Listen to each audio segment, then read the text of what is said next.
All right, and here we have him, Mr. Simon, the Chief Wiggins. How are you, mate? Thanks for having me, Rock. No, man, it's a pleasure to have you. Oh, look, he got excited too. Yeah, she gets excited. She gets excited. All right, so today it's episode... What episode? Number 34. I love it. We get 34, so we get the best, right? We couldn't get Marku. So we get the fan favourites, mate. 34, 116 games, 36 goals. Yeah? Yep. Do you remember all your... I ask them all, do you remember your goals? I reckon I remember probably about 90% of them. Remember the first one? Yeah, remember the first one. Tell me the first one. First game, round 5, St Kilda, 2001. Yeah. Got the late call up to play. Started on the bench. It was the first time Aaron Hamill, who was a trade the previous year, had come back and played at Princess Park, or was Optus Oval back in those days, and you know, there's a bit of animosity there with the Carlton fans. Back in those days when you first started playing, as a young player, you were never going to start on the ground. You'd always get the last 3 or 4 minutes of every quarter. So you work out, you'd get probably 20 minutes for the game, but it'd be every 5 minutes at the back end of the quarter. Came on. How many interchanges of those days? Was it 4? It was still 4. Yep. There's no caps on interchanges, but there was a reluctance to use the interchange. Your mids would rest forward, your rucks would rest forward, rather than coming off. And so I was sitting on the bench. And you come in as what, a forward? I played the first 3 games in the VFL as a defender. Yeah. But came in and played, I think, half forward in that game, like in the ones. There was 3 of us who debuted for Carlton that game. There was Jordan Doering, Jimmy Plunkett, Plunkett! And myself. I want to get Plunkett. He was on that commercial. No, he wasn't. I don't reckon he was. You're talking about Have a Good Weekend, Mr. Walker. No, I don't think that was him. I've looked at the ad, and I don't think that's Jimmy. Mate, but we all used to say that. I don't think it was him. I'm going to look that up. All right, so you make your debut. So I made my debut, playing against St Kilda. First kick was a bit of a scrappy sort of kick forward from a stoppage on centre wing. Went straight to Aaron Hamill. Got the boost straight away. Might have been a sign of things to come with everyone in mind possessions. But in the last quarter, it was a bit of a to and fro. Like St Kilda were down the bottom end of the ladder, and we were sort of expected to do really well that year. 2001? 2001, yeah. Round 5, so I think Braddles had the ball out of wing just in front of the Pratt stand. Yeah. I just come on the ground, sort of snuck in behind the forward pocket, kicked it pretty much to the hot spot, which is 0 to 30 out back in those days, and I've sort of jumped up and marked it in front of Big Matthew Capuano. Oh, the big pepper. But there wasn't a lot of contest from him in the air. I think he just didn't expect me to be there, and I went back and kicked a goal on the second kick in AFL. Second kick, you're one of the second kick. All right, that would have been... It's elusive. Well, yeah, there's the first kick, but the second kick? Yeah, the second kick's probably not exclusive a club, I should say, yeah. All right, so tell me, where'd you come from? Tasmania. Tasmania, you and your brother Tasmania, yeah? Yep. So how did it all start? Like, did you always play footy? I started with soccer. Like, early days, I think you weren't allowed to play footy as early, because of being a contact sport, so a lot of us played soccer, and I played soccer up until about under 9s, and then we got help, and then we were allowed to start playing football. So played football from under 10s onwards. Just went through the ranks. I wouldn't say I was an exceptional player. I was a bit of a late developer. I was really small, really little, whereas my brother was the complete opposite. He was like early developer, massive, like a really gun junior. I kept I made development sides, so I wouldn't say I was the best player, but just kept making the sides because I was skillful and I was competitive and those things. And then things just sort of turned around for a little bit for me when we made the under-16 state team, as I was playing under-18s with Glenorchy at that stage, playing on bigger opponents. Had a reasonable year that year, and then out of that year in the pre-season, which was my brother's last year as a top-age player in the Tassie Mariners, I made the squad. Like, I was just one of the ones that sort of snuck into the squad. It would have been like around 49th, 50th selected in that squad. In a couple of practice matches, my brother sort of looked after me, playing ruck, and I played on ball. So I remember one we played at Port Sorrel, it was one before the start of the season, and he sort of looked after me, and I got a fair bit of the ball that game. I ended up getting picked in the squad, and ended up playing round 1, and it just went. It came out of nowhere for me. Like, I wasn't predicting. Did you get confidence from there? Well, I just ended up playing a lot of really good players. Like, I was an undersized centre half back, full back, but I played on a lot of really good players and did a lot of like good jobs on these players, which sort of, people got noticed. Appreciated. Ended up coming second in the best and fairest as a 16-year-old that year as under 18. So it was a pretty good effort. Brad Green won the BNF that year. Oh, did he? Yeah. So So I came second, and then that sort of shot me from being just your average run-of-the-mill, probably was looking towards playing senior footy in Tasmania. Yeah. But then was on, obviously people started to notice, and I was in the focus for perhaps going further into like AFL. And how did you know like you're in the focus? How did you know? Like did someone speak to you, or did you? Well, I think just from the fact that I was playing so well in like bottom age year at Mariners, and then there was, we had people who were working for football clubs, like people who were working for Richmond and Melbourne. There was a connection with Melbourne always with Tasmania, because we had Chris Fagan who coached the Tassie Mariners and became an assistant coach at Melbourne. So there was Gary Davidson, the late Gary Davidson, who passed away last year. He was, a big name in Tasmanian footy. He'd gone from being our general manager and then started working as general manager at Geelong Football Club. So we had connections everywhere, and sort of, they'd be at our games when we watched over there. So, and another one of our assistant coaches, Grant Orford, played at Richmond. He was a scout for Richmond. He was always saying, they've actually noticed that you're doing a few good things. So you did get a bit of a word. You go, that's interesting. You never expect those sort of things. It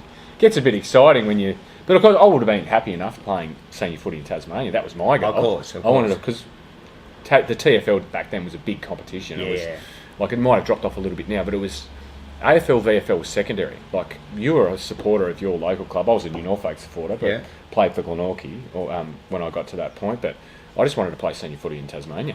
And but that I would have been happy with that. But then things just started to jump, and then the line in the stand starts to shift, doesn't it? Well, it does, absolutely. Yeah. Like you start to think, and then you start thinking about, what happens if this happens and this happens and all that. So then there's pressure on you too. Well, it's massive. Like you think about going to I remember playing in national championships up in Queensland in '99 under 18s. I remember just going, like, the first game we played Queensland at Southport, and then there was just this massive, like, isolated figure sitting along the boundary with clipboards, and they all had a hat on. Like, I don't know how affiliated they were with AFL clubs. One had a Brisbane Lions hat on, so they were just, and you're just going, "Whoa, this has changed!"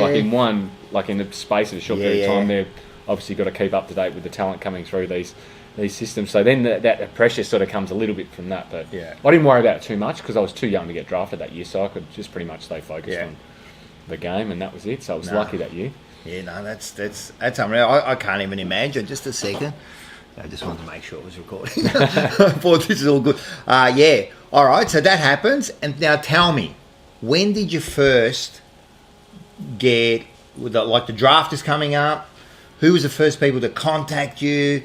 Was it Carlton actually contacted you? Anyone else? No, not really. What used to happen in those days, like, it was sort of like this interim period where you used to get letters. So after the end of the season, there'd be a letter from football clubs. They'd just tell you, like, interest and, all those sorts of things. So it'd be, God, it was exciting. Like, you're sitting there and you're going, there's an envelope with an insignia from the Sydney Swans or from West Coast Eagles or Adelaide Crows or these things, and you just read it and all that. Had a phone call. Well, Brisbane Lions played a pracky match, I think, towards the end of the year at the start of my under 18 year, and they rang me up. I got a phone call from Kinnear Beatson, who was the recruiting manager at that point. Said, I'd like you to come and watch the game as a guest. Brisbane were playing someone at North Hobart Oval, so I got to go in the rooms and meet the players as they were coming out, like Lee Matthews and all that stuff. That was before the Brisbane Lions dynasty. And I remember them telling me about all the the young players who were coming through the Brisbane who were going to be good players. I can vividly remember them talking about Simon Black and saying, this kid's going to be a good player. He just trained so hard. This is at the start of 2000. So we went for the money, and they had Luke Power and all these guys. So, and it was just, and that's what sort of happened. They had some interest. So there's a little. I spoke to Brisbane, but when you go to the draft camp at the end of the season and you get screened, what you used to get like a little diary that when you were doing your tests. It'd have from like 7 o'clock till 10 o'clock. Yes. Time slots, like 15 to 30 minute time slots. Yeah. And when you come back, like clubs would write in and meet in their meetings. So you'd go and do like the beep test or the bench press or your agility test, and you'd come back and there'd be 3 time slots booked. Yeah. So I spoke to 14 out of 16 clubs at the draft camp in 30-minute to an hour interviews, and that's when they sort of indicate where they think you're at, what sort of player they think you are, what you could do. All right, this is interesting. So, when you go into those meetings, so what happens? So you're going to the meeting. So you might be booked from 8:30 to 9 o'clock with Sydney Swans. Sydney Swans. So they have the head recruiter, they have a couple of scouts, and perhaps an assistant coach or a senior coach in there. It's really daunting. I can remember this the first time that I started profusely sweating. I never sweated before in my life. But when I went into the first meeting, I can just remember the sweat dripping down the sides of my arm going, gee, this is really intimidating. Of course. Like I've got, Noel Judkins or, Ricky Barham, all these big people who have been recruiters for long periods of time, and they're telling me what they think about me and what I can do and where my deficiencies are and what I do well and all that. So it's very like you talk about going into like a job interview of how nervous people go for a job interview. You got 5 job interviews back to back, and this is your dream attached to this. So it's I can't imagine. The only thing that comes close to it is, and we've both been through this, is the trains. Yeah. So it was kind of similar. I went in there. We had the manager. It's very similar. Yeah, and you're kind of going. So, but this is your dream. Yeah. But for the most part, like it was really like it was just a nice, conversation. Yeah. But the thing there was one out of all the clubs that was completely different. It was an interrogation, and that was Port Adelaide. So what happened was, generally the clubs would book you in for half an hour. So you'd have blah blah 8:30 to 9 o'clock, 9:30, and Port Adelaide would book you in from 9:30 to 10:30. You go, what the hell's going on here? Yeah. I remember before I went into Port Adelaide, this is funny because I saw Dom Cassisi, who was the Western Australia player. He just come out of a meeting with Port Adelaide at the draft camp, and he looked like he'd seen a ghost. I was going to go, mate. I go, Dom, what's going on, mate? He goes, oh mate, that was torture. He goes, I just went in there and sat there for an hour, and he just told me how bad I was for an hour. I was thinking, I'm surely that's not happened to me. Like, I haven't done too many bad things this year and all that. I went in there, it was exactly the same. Mark Williams was just patrolling. He didn't sit down the whole time. So most of the time I sort of sit opposite you or next to you. But Mark Williams was like circling you like a vulture and just, we just reckon you can't kick. You reckon you can't run. I don't reckon we're going to pick you up. Look, if you're there at, such and such number, we're probably not going to take you. You can't play forward and all this sort of stuff, and I was like, oh, okay, no worries. And really, and I was tipped at that point to go first round, so in my head I knew that like if I got to 16, I was going to go to Melbourne. I'd just sort of been told that. And he goes, oh look, I don't reckon we're even going to pick you up in the rookie draft and all this sort of stuff. I'm going. He goes, what do you think? And I go, as he's circling, he's doing that stuff, and he's trying to make you feel really uncomfortable. And I was like, I wasn't prepared for that at all. But in my head, I'm going, I just got to get out of here because I knew that I was sort of going to get picked up at that point. Yeah. But he was just trying to make me. He goes, where do you think you're going to get picked up? And I go, I don't know, could be anywhere. And he's trying to get information out of me, and he's just making me feel like absolute rubbish. That's funny, man. Oh, it's funny, mate. It was now funny. It's funny. And then I had Sydney straight after, and I come out. I was a little bit flustered. I remember I think it was Ricky Barham, who's the head recruiter back then. And he looked at me and goes, oh, what's the matter? You look like you're a bit flat. He goes, oh, mate, I've just come out of an interrogation for an hour with Mark Williams. And he's going, all I've heard for the last hour is how bad I am as a player. He goes, oh, don't worry about that. We think you're okay. Don't worry about Port Adelaide anyway. They finished on the bottom of the ladder of the year. He goes, so it was a funny situation. That is funny, man. But it was a really cool experience, like, because you're away for 4 days. You're with the best kids in the country. Yeah. You're doing all the testing. I missed a bit of testing because I had an operation just prior to that. So, but it was just it was intense and it was hard. You would have it would have been good. It would have been pressure, but you would have did you think you were going to get picked up? Like, were you sure you were going to get picked up, or was that doubt? No, I sort of knew I was going to get picked up. Yeah. Like my under 17 year was good. My under 17 year was good enough to get picked up as a bottom age player, but I wasn't old enough. Yeah. So, but my top age year wasn't that good, but I still sort of made all Australian under 18 national championships and these things. So I was thereabouts. And my last game of the year was a pretty solid game. It was like an elimination final at the MCG, and we called it Cannons, and I played half-back for the first 3 quarters and went forward in the last quarter. So played well at half-back for the first 3 quarters, went forward in the last quarter and kicked 4 snags in the last quarter. Nice. So I was sort of showing my versatility, so I knew that. That secured it. What was Mark Williams looking at? That's what I told him. He goes, you can't play forward. I go, mate, I kicked 4 in the last quarter in the elimination final. He goes, I'll have to get into that. I reckon he was just... I said, make sure you do. Yeah, that's funny, though. That's sick. All right, so you do get picked up by Carlton. You did get picked up by Carlton. Yeah, picked up, yep. So in the meeting, I think in the meeting we had, there was Paul Brodie, there was Shane O'Sullivan. Yep. There was, I think John Worsfold was in that meeting as well. And maybe Ross Lyon was in that meeting as well. Because they were there. They were our 2 assistant coaches. Yeah.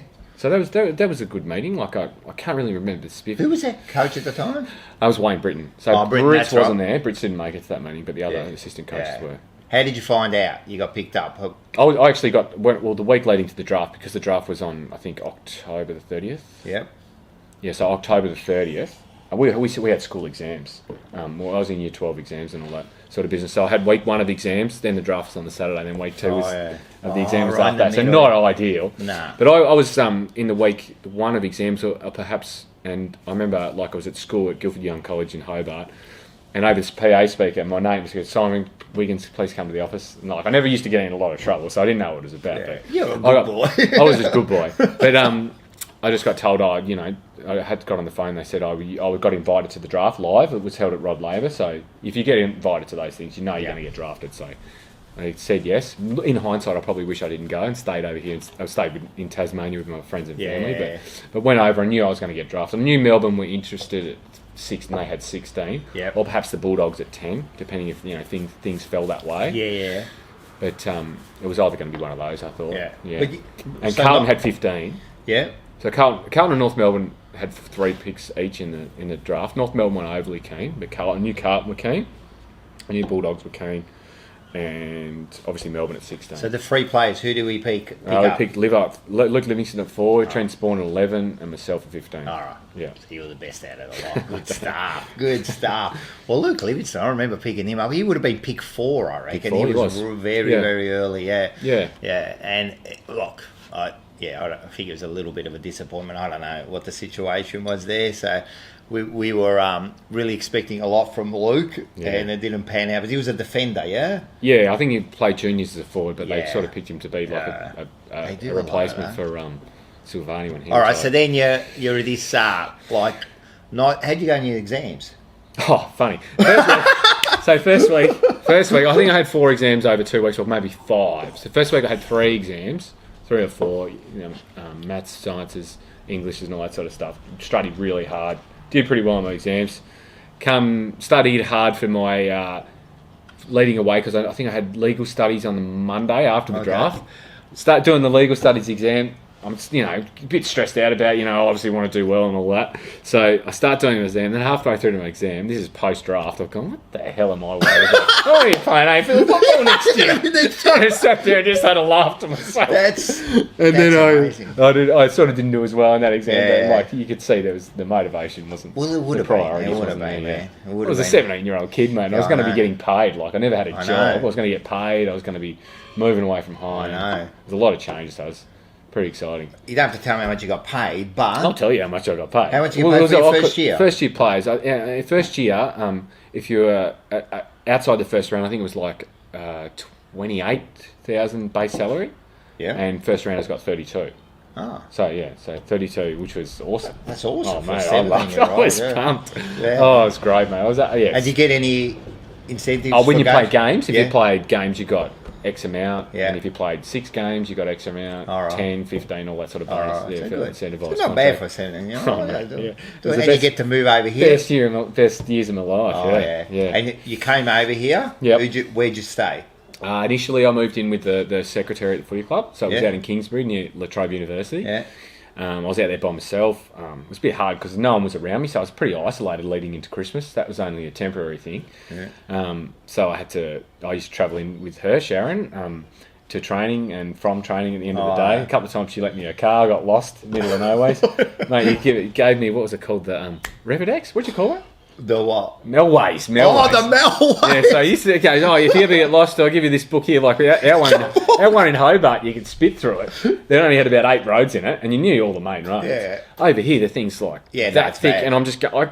But the thing is, you need to know what suburbs you're in to be able to read it. I didn't know any of the suburbs. Yeah, that's so I pulled over, and I couldn't find where I was. That's how we used to live, man, with those Melways. Oh, mate. And then you know how many times, like on the way to somewhere, we'd have the Melways and we'd stop. And you turn the book. Oh, God. Right, this road's going here, man. Yeah. Mate, that was hard work. Yeah, that would be because I used to have to go via Brunswick Street, either Lygon or St. George's Road to get out to Plenty Road. And I couldn't find Plenty Road half the time. I was like, I know I'm going to hit it soon. And you're just floating around. You're just going, where's Plenty Road? Pressure. And as soon as I found the tram, I could follow the tram. Yeah, well, that's And then true. I could find La Trobe University and get into where I was. So you got around. I got around. But then after that, I moved in with my brother and I lived with him for a couple of years. Oh, yeah. So your brother, did he already get picked up? Yeah, he was drafted the year before me. Yeah, so to Port. Bulldogs. Oh, the Bulldogs. Yeah. Did he end up at Port? No. Just the Bulldogs. Just the Bulldogs, yeah. And injuries. Yeah, it didn't know your second year. Probably wasn't great timing. Yeah. So, yeah. So you used to moved in together. Yep. Did you just play? Played against each other. Yeah. Played my first Ansett Cup game, which was the pre-season in 2001. It was the Bulldogs versus Carlton, round one of the Ansett Cup. Yeah. And we played against each other that game. Oh, did you? Yeah. Again, those were those days when you forward. Where did I play? I think I played forward, half forward. And he played defence. I think he played forward as well. Oh, okay. Yeah. So yeah. Oh, yeah. So he didn't play directly on each other? No, we played opposite each other. He was a key position player. He was 6'5", a lot bigger than me, and I was more of like a flanker. Yeah, that's it. All right, so you rock up at Carlton, right? How was it? That first day you rock up, because you would have rocked up, you would have gone in there. Yep. Who'd you see? Because I was held back because I had my exam, so all the other draftees were there. So we drafted 6 that year. Yeah. So I was the only one out of 6 who wasn't there. So I think I got there. I had 4 weeks to go of pre-season before Christmas break. Oh, you like the new kid. I was the new kid, yeah, I was by myself. I can remember going there, I remember because walking into the rooms, because it was the old Heatley stand, which was our offices all under all there. I remember Shane O'Sullivan picked me up from the airport with his little fella Tom O'Sullivan, who played in the Premiership at Port Melbourne. Yeah. Funny a few years ago, but he picked me up from the airport and drove me to the footy. I think it was the footy club, and then we I remember walking down to the hallway, because you walk into the hallway into the carpeted room where they had the ground painted out and the handball targets, and the lockers were shuttered into the side. I remember meeting all the players and just going, "Oh, how cool's this?" You know. Remember the first person I met with, I reckon, was Matty Lappin. And I just looked at him and I couldn't believe how tall he was. I've gone, he looks tiny, and he's the same height as me. This is weird. But actually, not playing footy and that, like, it's amazing when you meet players, you go, far out, look how big you are. Like, one person, Mark Murphy. Yeah. Well, Mark Murphy, yep. Of course. He's 183, I think he is. Yeah, okay. Or 182. I'm 183. And when I see him on the ground, I think, look at this little tiny bloke. And he's like the same height. So you're all big. Yeah, they're all big. Yeah, that's it. Yeah, you have to be. But it was good. Like, it was a massive eye-opener, because they're coming off like a 2000 season where they were tipped to be, that was anything could have happened. Yeah. And you're meeting all these great players. Like, we had elite players back then, like Hall of Famers. It was just 100%, eye-opener for a young kid coming from Tasmania. Walked in, man. Who was there? There was naturally there was Cooter. Cooter was the biggest name in the game at that point, so everyone wanted to just see him. That was the first question you got to ask pretty much when you went home, was, what's Cooter like? Yeah. And all that sort of business. He was, man. Then we had Sauce and Braddles and Rats and Macca and all those players. So because we come off the 99, the 2000 was a good year. Yep.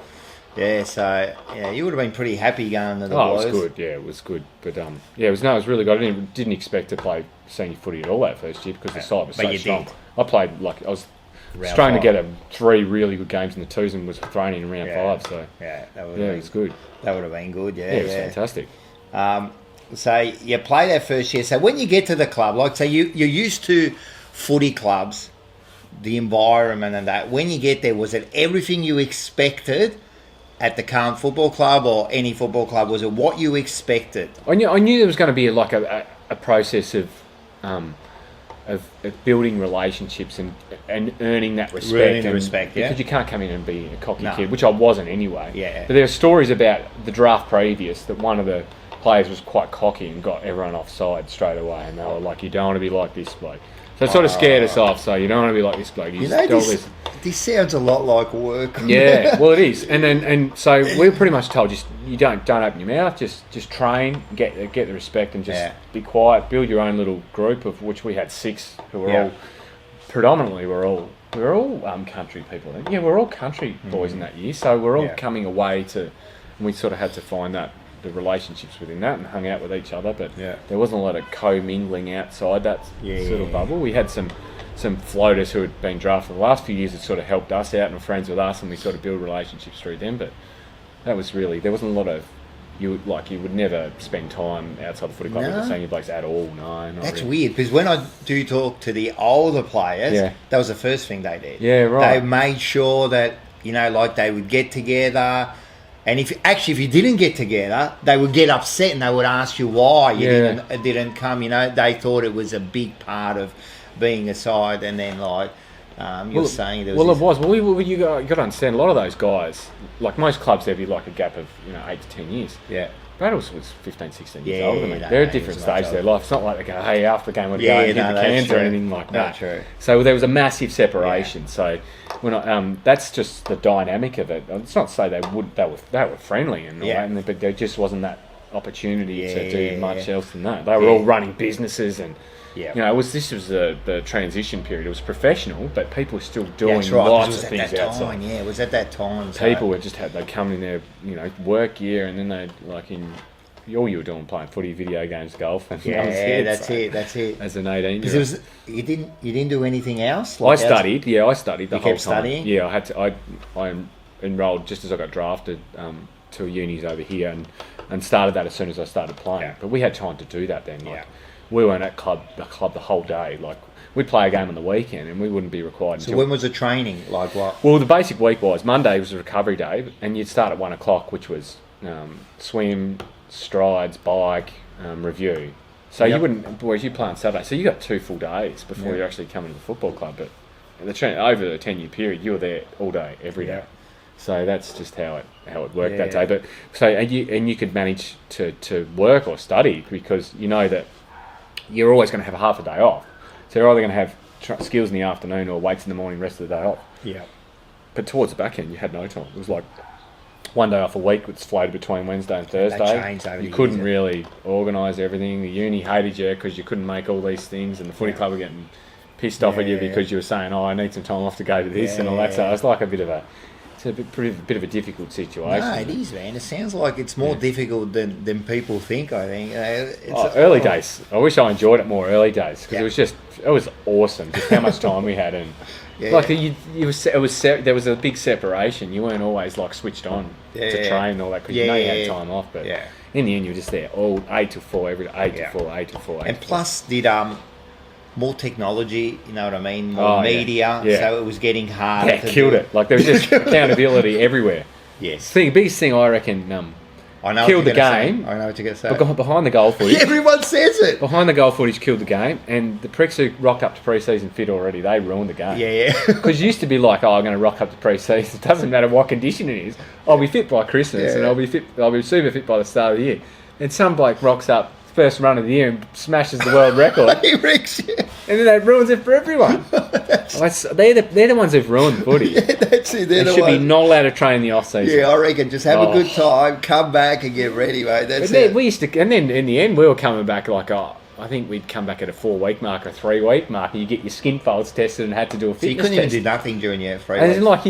And everyone didn't want to come back and be in the bad books, particularly if you didn't have a great year collectively or individually. Of course. Not a great look. So you'd end up just braining yourself. Like, you'd have a good crack at the end of the season, probably a week, and then it's game on again. And then you're about worried. You're worried. Especially if you're on that kind of fringe. Oh, like shocking. Said. Yeah, you can't. You don't want to be in the bad books from day one. No. Let's talk about some of your big games then. Big games. Yeah, there's a couple big games there. Yeah.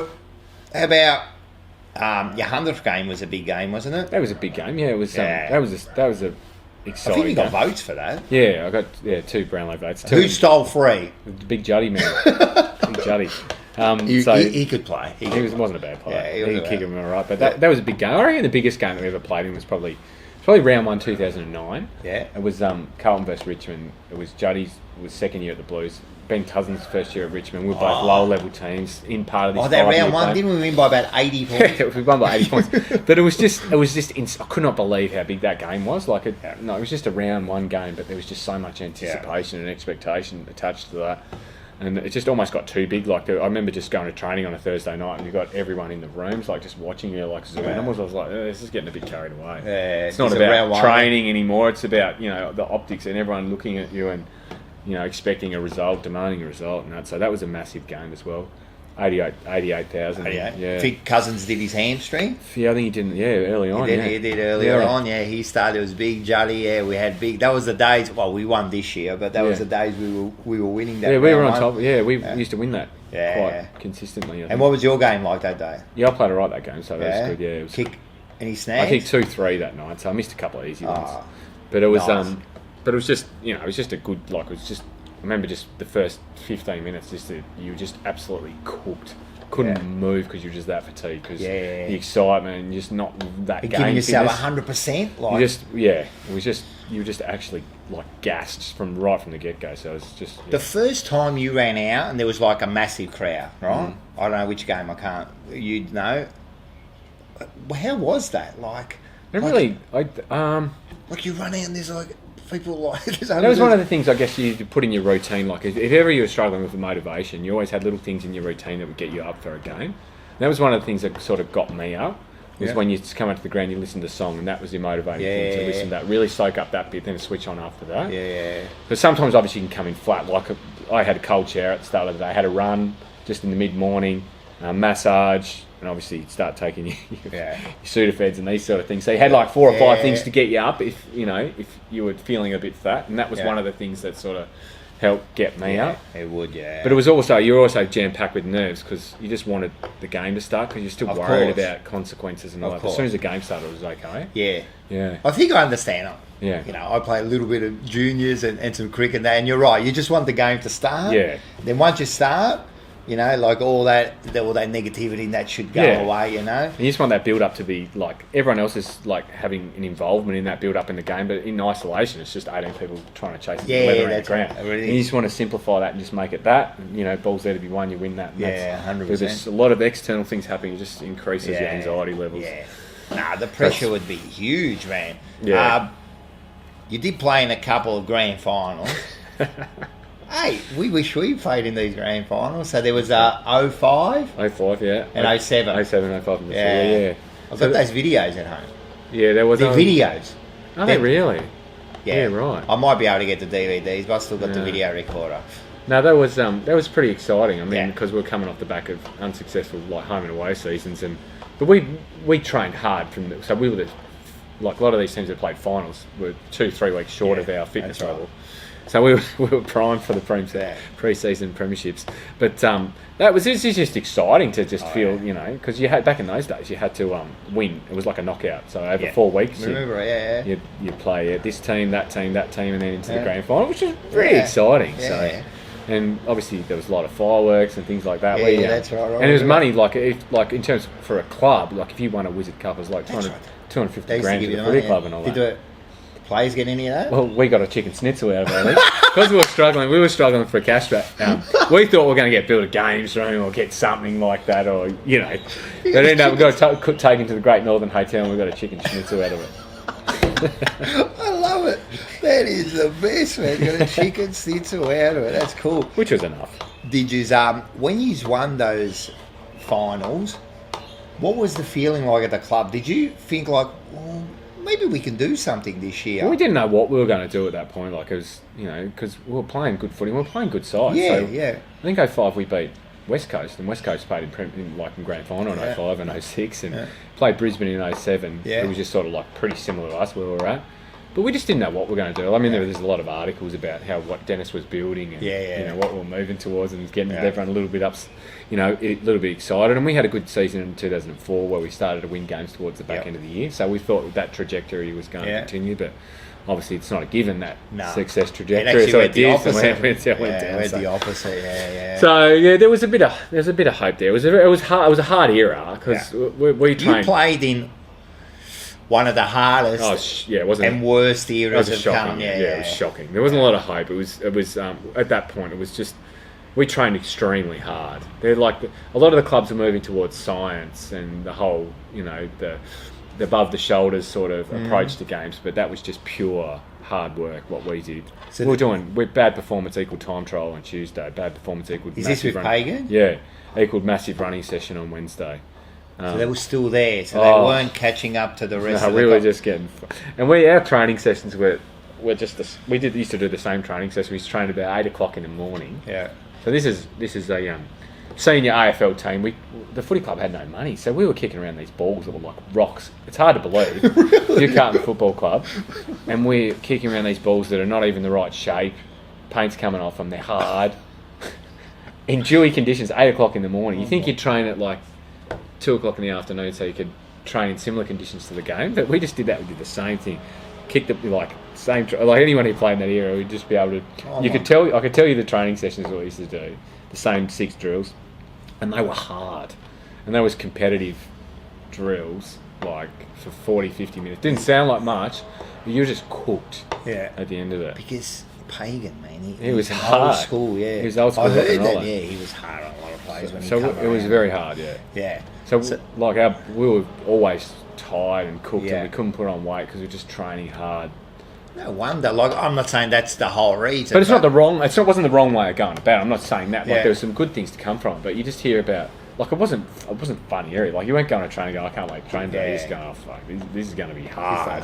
We're going to get flogged again. Well, if you're thinking that, it's not going to make for a fun experience. I don't think you're going to get the best out of the players. No, well, that's it. It was not a lot of nice things happening in terms of, the club was in financial ruin.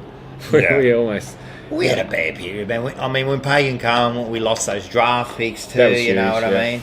You reckon that, all right, we lose those draft picks, and it's only a couple of players. We lost other drafts. I think the year after, we might have lost some draft picks and ended up getting, like, later on in the draft or whatever. But anyway, maybe.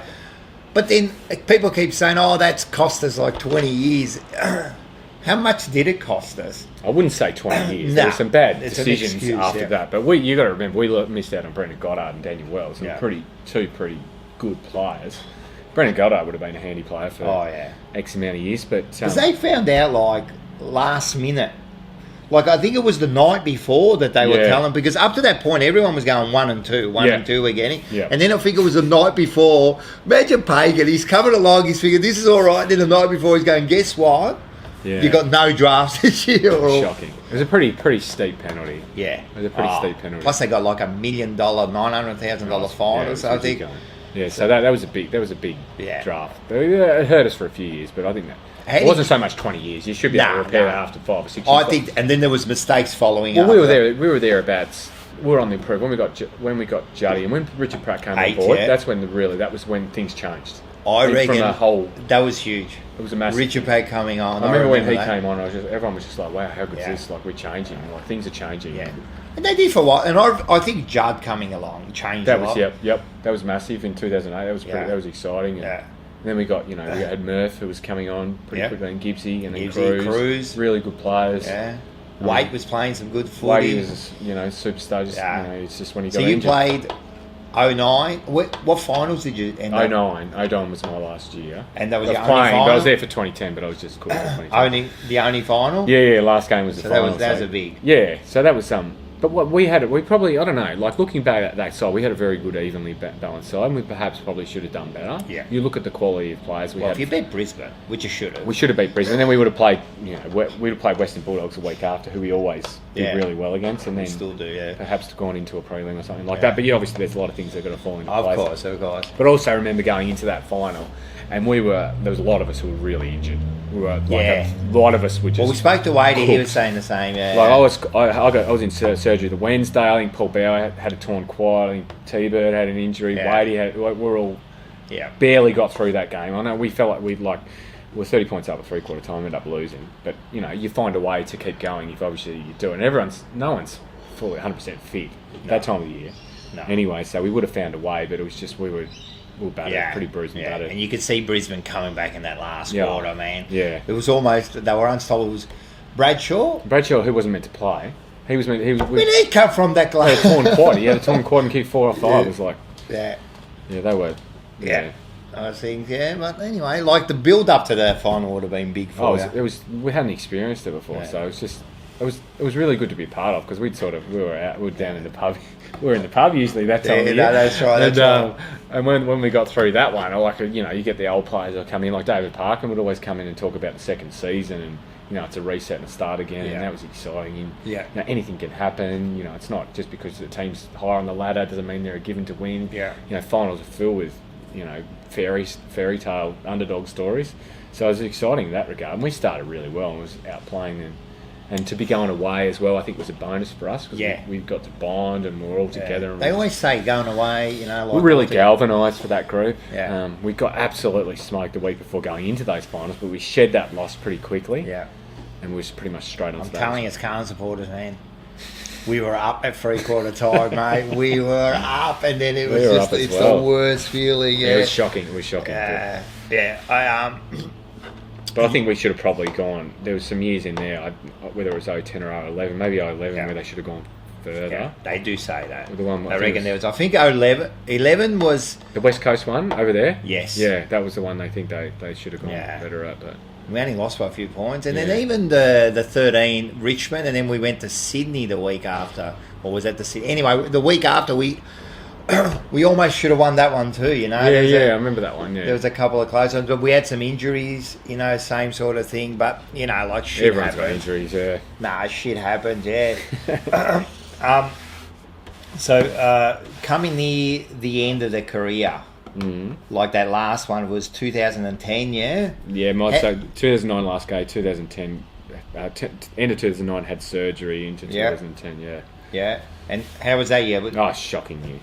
Shocking. Yeah. I just didn't recover from surgery. Everything was a bit rushed. Yeah. I knew I was gone. I couldn't, pretty much my right leg would not work. Yeah. And, how do you feel? Mentally I got, for one session, I felt good, and I was like actually training without pain. Like I was always in excruciating because I tore my hamstring off the bone. It was the second time I had the surgery, and what happens is you lose all your power when you're bending over, you can't pick the ball, you can't kick, everything hurts. It's just achy the whole time.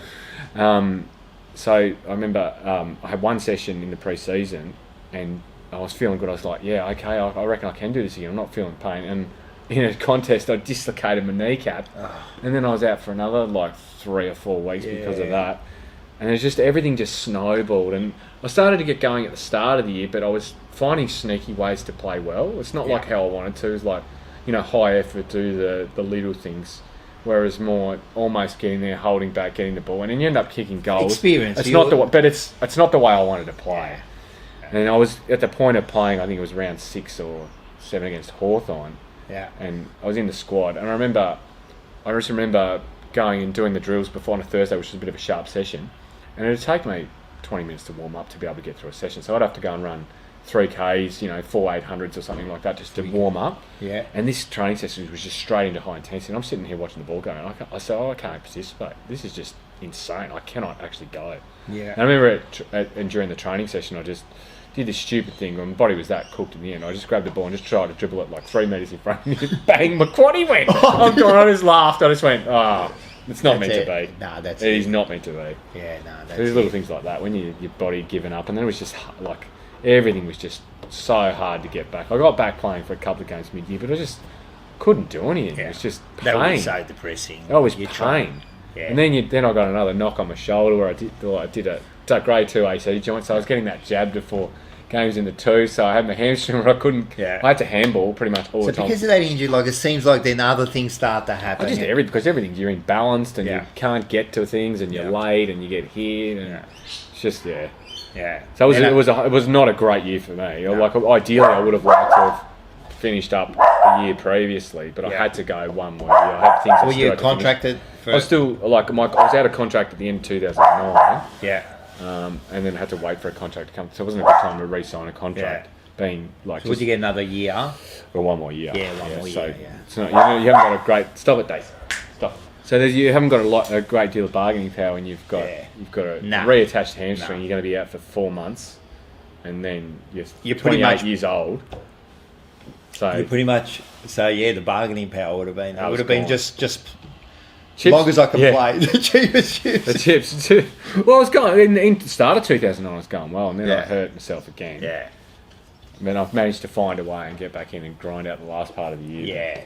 It's just you did well, man. Like you did well. You played 10 years. 10 years, yeah. 116 games. You got your name on the locker. Yep. Which you've seen. I've got a picture of it. That is unreal. There you got that locker there. Yeah, it's a good find. Yeah, that's old style locker, man. That's superb, man. The old one, yeah. And you got your name on the locker with 3 other players. That's right. Who are they? Ian Robertson. Yeah. 3-time premiership player. He used to do a lot of the commentary. Robbo. He was a great commentator for Channel 7. We've got Alex Marcoux, again, a 3-time premiership player. 3-time premiership player. Nice man, Mr. Marcoux. He's in the rags industry. He sells the clothes. No, he does a good job, man. He's a nice man, very funny he's man. a top man, and he loves telling us how good he was. He was a good player. He was a good He's player. a ripping bloke, too. He's a funny bloke, man. Played golf with him in a lot of the past players' days, and always seen him in a few of those. He's a very, very friendly guy. And obviously Ronnie DeLulio as well. Yeah, well, he's had a bit of a tough time over the last few years. It happens. He'll be right. He'll be back on his feet. He's a good fella. Well, apparently he's in hospital and he got an infection in his leg, so they're looking at they're trying to work out there. So he had the cord, so the poor bloke. Yeah, but he played 100 games. He got his name on the locker. Yeah, I think sometimes his legs were quicker than he was quick, man. Yeah, so that's good, man. So listen, man, you had a good. We loved you, loved the chief naturally from Chief Wiggins. There you go. How'd you get I know how you got it. When did they give you that straight away? I reckon it was Stephen Goff who was chairman of the MCC back in the day. He was a Carlton supporter and he used to call me the chief all the time. And then there was other people who was involved in the media and they just like a bit of a. It was a top name, man. And Jared Healy used to call me it as well. It's funny. So That's it. Hey, did you do any media or anything? Did you? Oh God, no. I had zero interest. It never interested me at all. It was one thing I wanted to give an absolute wide berth. Nothing. Nah. Interviews? Not so much. I used to avoid those as well. Every time I used to get asked, I'd just say no. It's something that just made me nervous. And it wasn't worth getting ramped up for something. I'd just rather play the game. Towards the end, play the game, get away from the game, and keep that separation. So that's. Who was the media people in that time you were there? Who Favola was on the footy show and stuff. He used to Juddy was good with Carazzo, Michael Jamison were always Jamison was good. Pretty good with the media. They liked doing those things. Gibbsy and they were all good. Yeah, they give you media training. Yeah, that's one of the first things you sort of did was when you came over. I remember we were getting taken away. We did media training with Craig Hutchison. There was all 6 of us draftees. Craig, he's done well for himself. He's doing okay. So he did that for us. I think he was at Channel 10 then. So he spent the afternoon with us and taught us how to give those crap canned answers and all that nonsense that everyone loves. But that wasn't one of the things I was overly interested in. We did run a podcast in my last year. Did you? No, I wouldn't have rivaled yours, of course, but. Did you? What was it? It was Jamo and myself. Jamo, yes, I remember the Jamison podcast. That was back in 2010. Were you on that one too? I was on that one as well. So that was one of the things that sort of kept me busy in my last year when I was injured. So I didn't really. Well, last year, Fisher and Gibbo. Oh yeah. They had the Gibber Fish for podcast. Okay. Yeah. And their year was shit house. Gibber got bloody delisted. So Fish had the worst. Yeah, well, they're not doing it this year. So I reckon the podcast, everyone should just keep away from it and just worry about footy. Oh, mate. Well, that's the thing. As soon as you do those podcasts just for a bit of fun, give them, people a bit of access and things like that. But if you start having a bad game, the vitriol just starts coming in. Well, why don't you focus on playing? Well, you can't. You can do 2 things. Look, I know. And look, we're a bit like that. We have a bit of fun with it, but it's like that. They're having a bad game. We go, why are you doing the podcast? Just concentrate on footy, you know. And I know we're a bit hard on them, but it's a bit of fun. One more thing, I've asked this on a few players: superstitions. Oh God. Did you have any? I had a truckload. What did you do? It was actually shocking in the end. I was almost getting a new one every week. I never used to stop at days. There's another player. Who's that? Well, we're going to be interviewing him. We've already interviewed him because this is coming on afterward. Houlihan. Oh, yeah. The stuff he was telling me, I said, how did you even play footy, man? I can't remember any of these. He reckons he had to fill up his car before the game at the same servo every week, you know. Wow. Jeez. I never used to touch the banner. So never touch the banner? So I always make sure that the banner wouldn't touch me. Like, there'd be dangling bits or stuff like that, and I'd make sure I kept I've got to watch that. All right. Never used to touch the banner. Always had to be the first one into the goal square, like when you're doing your warm-ups. So I had to be the first one. So you rush? Yeah, to get to the goal square. Jesus, it's never... bad. I used to spew before every game. Oh, yeah. So I never used to... I never used to feel sharp until...